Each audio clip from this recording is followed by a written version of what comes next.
সন্তান প্রতিপালন আরেক ধরনের কঠিন কাজ। বাচ্চাদের যখন বয়স বাড়ে, তাদের প্রত্যেক বয়সে জীবন নতুন নতুন জটিলতা নিয়ে হাজির হয়। আপনি ভাবছেন এখনই সবচাইতে কঠিন ধাপ, কিন্তু পরের বছর ভাবেন আরে এই বছর তো আরো অনেক কঠিন। আপনি যখন ডায়পার বদলাচ্ছেন তখন বলেন হায় আল্লাহ, এই বাচ্চা এত ডায়পার কিভাবে নষ্ট করে, তাই না? কবে শেষ হবে এই কষ্ট? এই পিতামাতাই যারা একটা সময়ে ঘুমের অভাবে মরেই যাচ্ছিল, 2 ঘন্টা পর পর উঠতে হচ্ছে, ঢেকুর তুলে দিতে হচ্ছে, ন্যাপি পরিষ্কার করতে হচ্ছে, আরো কত কি। 19 বছর পর তারাই আবার বলেন যখন তোর ডায়াপার পরিষ্কার করতাম সেই সময়টা মিস করি, তখনই তুই ভালো ছিলি, আর এখন তো জ্বালা সহ্য করতে হয়। নতুন পরীক্ষা। লুকমানের জীবন খুব সহজ ছিল না।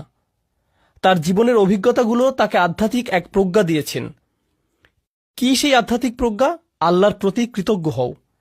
আর তিনি বলছেন যেই কৃতজ্ঞ হবে, কি অসাধারণ হিকমা দেখুন, যেই কৃতজ্ঞ হবে সে মূলত কৃতজ্ঞ হয় কিসের জন্য? কি বলছেন তিনি? অমাইয়াশকুর ফা ইন্নামা ইয়াশকুরুলি নাফসিহি। যেই শুকরগুজার হবে সে তো নিজের কল্যাণেই শুকরগুজার হবে। ব্যাপারটা অসাধারণ। আমি যদি কৃতজ্ঞ বান্দা হতে পারি তাহলে জীবনে সেগুলোতে আটকে থাকবো না, সেগুলো নিয়ে দুঃখ পেতে থাকবো না। আমার সাথে মন্দ কিছু হলে সেটা নিয়ে বারবার দুঃখ প্রকাশ করি না, সেটা দিয়েই জীবন আটকে রাখি না। জানেন কেন? কারণ আমি এর বদলে কি ধরেছি? কৃতজ্ঞতা। কৃতজ্ঞতা মানে জীবনে যা কিছুই অতীতে হোক না কেন, আমি সেটার ভালো দিকটি খুঁজি। ভালো দিক না খুঁজলে আপনি কখনোই কৃতজ্ঞ হতে পারবেন না, সেটা অসম্ভব।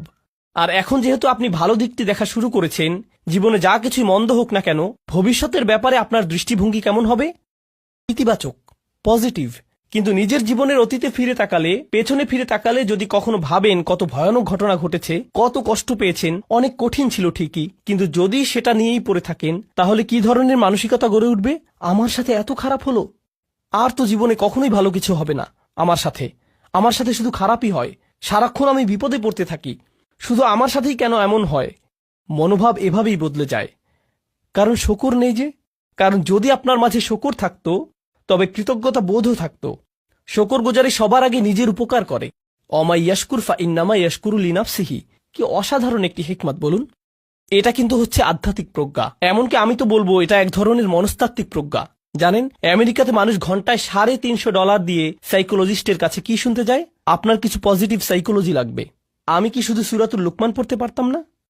আরে এমন করলে তো আমার অনেক টাকাও বাঁচত, আবার অনেক সোয়াবও পেতাম, তাই না? আর তাই হিকমার এই প্রথম অংশটি হলো আমার অভিজ্ঞতা নিয়ে কিভাবে চিন্তা করব